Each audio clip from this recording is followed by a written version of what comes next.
are talking NIGHTBOOKS. This one is directed by David Yaveski and stars Krysten Ritter as Natasha. Ritter you may know from Marvel's Jessica Jones. And this is actually based off a children's book, a novel.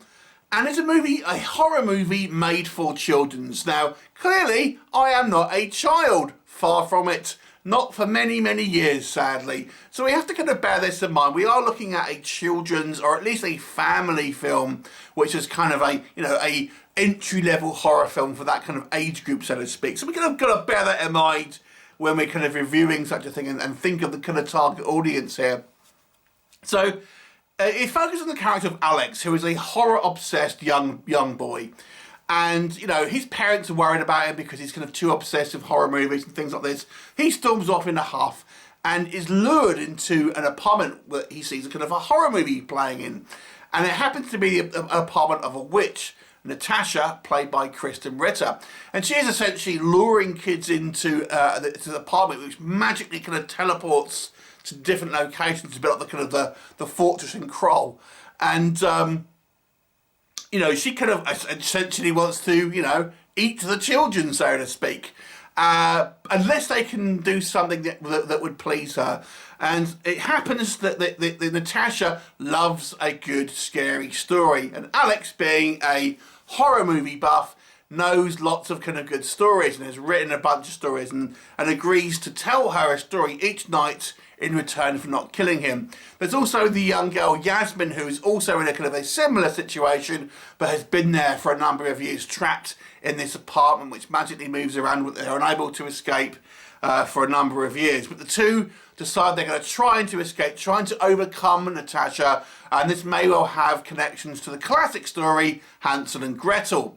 What'll happen? You'll just have to watch the movie and find out. So let's discuss, first of all, what works. And again, I'll just repeat, this movie is made for younger audiences, so we cannot look at it as a lens, a movie that is made for adults. But how does it kind of rate, I would say? I do think this is a suitable entry-level horror film for children. I think it has some kind of horror-esque imagery without actually ever kind of being scary. Much in the way I think that maybe the Harry Potter films do to a certain degree.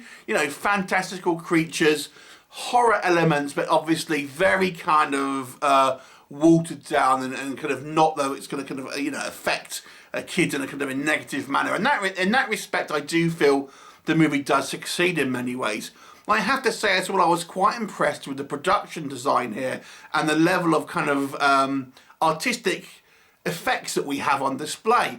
Everything is kind of just amped up to a kind of like an over-the-top 11 in regards to things like primary colours. It has this kind of artificial look, which I'm going to come on to again, but it kind of makes it almost seem like that you're looking at toys. You're kind of watching toys or video games, and you're kind of looking at these kind of like these kind of worlds, these fantastical elements that are kind of introduced, and they might seem somewhat artificial to adults, but I think for children at least, they'll kind of look, as I say, over the top fantastical, and I think kids will kind of get a kick out of that.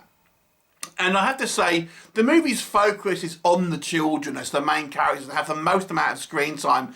So it's very much, you have this kind of POV characters for kids to kind of get a hold of and kind of see themselves through. And I think the movie does a good job of making some likeable characters. Alex in particular, I thought was a kind of a likeable character. The character of Yazmin, I have to say, didn't start off so well, but as the movie progresses, it becomes a lot more likeable. And there's some fun kind of comedy elements. A lot of it involved with this kind of like this cat, which seems to be able to turn invisible. And there's some quite funny gags here, including a cat's bathroom habits in one sequence, which I thought was quite funny and somewhat risque, I will say. And there's also quite a few references to kind of horror movie properties, in particular kind of Lost Boys. I'm a fan of that film, so I appreciated that. And a lot of movies and kind of, I guess, horror iconography that mainly in the 80s, which was, it seems odd in a way because it's obviously dealing with kids who are not born anywhere near the 80s, but there it is. then I've got to say so. The movie is quite well paced and it's quite kind of exciting. And I was reminded a little bit of Dahl's The Witches, Roald Dahl's The Witches in a certain way. Those kind of like, you know, over the top kind of primary kind of colours and, you know, villains and things like this. It doesn't work. Krysten Ritter, I have to say, is not in this nearly as much as I was expecting. Considering she's the kind of the named actress here. You know, she's enough to be a supporting role, I suppose, but as a primary antagonist, I was surprised how little screen time she actually has. And I guess that's possibly due to kind of costing. And I don't know if she looks completely kind of comfortable in the role, if I'm honest with you. It didn't quite work for me. I don't think it's necessarily Krysten Ritter's fault. I just don't know if the character was as well developed as I think maybe it could have been. I mean, there are scenes where she looks great. I liked her hair and things, but I don't know. It wasn't quite as interesting as I kind of liked. Now, I mentioned a lot by the kind of how this movie looks like it's lots of primary colours. One thing I will say, and again, this might not be a problem for kids, but it has a very artificial feel. This movie looks like it was just, you know, obviously shot on kind of like sets. And things like, for example, Alex's glasses, which clearly don't have lenses in, were as distracting to the point where I was thinking, why even have a character with glasses if you don't want to put lenses in? Like, obviously, they do it because they don't want to have the reflections, but it looks really obvious. And again, kids might not necessarily mind things like that, but me as an adult watching this to kind of review, I was thinking, it's just bugging me. As I mentioned again, Yazmin as well, I wasn't a fan of the character when she was introduced. I found the introduction to her character to be quite typical of modern Hollywood. Let me just put it like that. But nonetheless, I think she did grow on me as the kind of the film progresses.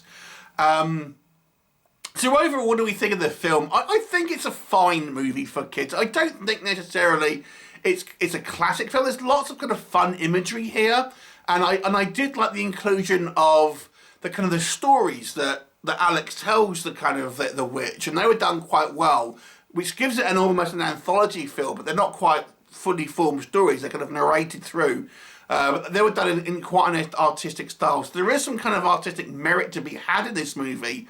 As an adult, I don't think this film, it's not one of those films where I feel you can watch, you know, there's certain kids movies that work as a kids film, but also work on a kind of a level above that adults can kind of enjoy, and there's things that can maybe go over the kids' heads. I don't think that movie does this. You know, I feel it works maybe as a kids film, but it's not a film that I think transcends that and is one that would like be, you know, entertaining for both kids and adults. I think it primarily works as a kids film and a kids film only.